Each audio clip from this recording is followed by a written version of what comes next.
Let's get some perspectives on this. First, Republican former New York State Senator Michael Baldoni joins us. Also served, by the way, as Deputy Secretary of Public Safety under a couple of New York governors. Welcome, Senator. Thank you for coming on. We appreciate it. You know, can I start, if I can, I would put it up on the tablet, all these executive orders that President Trump has signed. This birthright citizenship issue that Kelly just reported on right here is just one of many. And I wonder, with this judge today, every legal expert that we spoke to about it said this was what they expected, that it wouldn't survive in the courts. But I wonder how much the president cares, because he's got so many of these other issues. Maybe he expected it too. What do you think? I think that what President Trump is doing is, first of all, this is the platform he ran on. So nobody should be surprised that he's going down this path.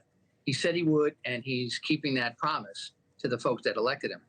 So you're right. He has a bunch of different tools that he has put in place through executive orders. Some of them are going to be knocked down. But what he's really trying to do is affect change. And the Donald Trump playbook that we have all become so familiar with is that he starts from very extreme positions. Right. And then people say, oh, no, there's no way that can happen. And then he begins to make some changes. And eventually he gets to a point where sometimes it works, sometimes it doesn't. But most part, he gets to a point where he's kind of... He gets a bunch of it while some people are worked up about this. It's, oh, that's unconstitutional, and people are fighting and screaming and yelling about it. You know, it looks, well, you know, he declared the national emergency. He's sending troops to the border. You know, he's doing other things. You know, it's almost, I don't know if distraction's the right word, but sometimes we get distracted, right? We sure do. And you know, I think I always look at these situations from three different perspectives. What's strategic, what's operational, and what's tactical. Okay. So he announces everything is strategic. This is the big plan, so they can put this immigration, the assault on and legal immigration into place. But then he gets into very tactical aspects of it. And that's what you saw around the country. Over 400 folks who were here illegally have now been arrested. And what he has done is he has gone after the worst of the worst. He's picked folks who have committed crimes. And so he hasn't, and are gang affiliated, as opposed to just going in and focusing on families.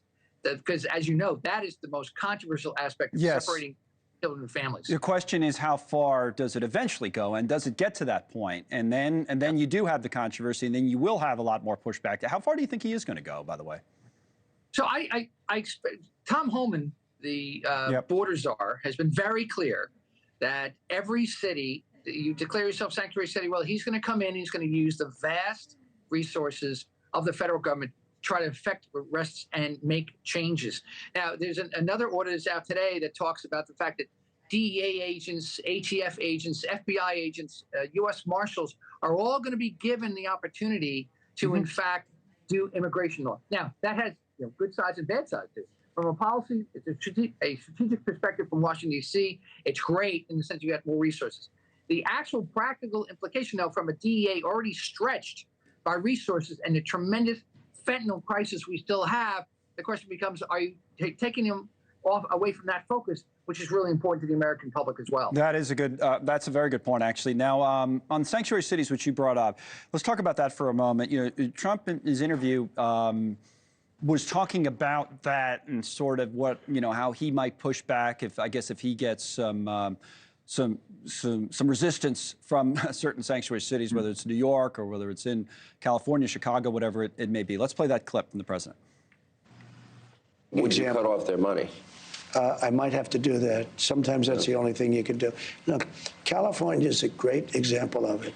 If you actually polled the people, they don't want sanctuary cities, but Gavin Newsom does, and these radical left politicians do. What do you make of that? I guess he's hinting at withdrawing or withholding federal funding for some of these places. You know, again, this is a strategy that he has employed in his first term, and suddenly looks like he's going to continue using it. Make the worst scenario possible for folks, and come in and say, we're going to come and we're going to actually, if you try to stop us, we're going to investigate you. We're going to issue subpoenas. We're going to use the Justice Department to come after you. We may even stop some of your funding. And now you have sanctuary cities who sit back and say, wow, okay, is there a middle ground? Is there some way we can perhaps come in and ameliorate the situation? The challenge, and I know most about New York City. Yep. The challenge with New York City is that the city council, they passed a law back in the 90s, which basically said that law enforcement will not cooperate with ICE officials as it relates to illegal immigration. As a matter of fact, the commissioner of police for New York City sent out a memo yesterday basically saying, reminding people that illegal immigration is a civil offense, not a criminal offense. Right. So in other words, they haven't changed their position, even though Mayor Adams seems like he may have changed his position on President Trump. Thanks so much for watching. Just go to joinnn.com to find NewsNation on your television provider. And don't forget to click the red subscribe button below to get more of NewsNation's fact-driven, unbiased coverage.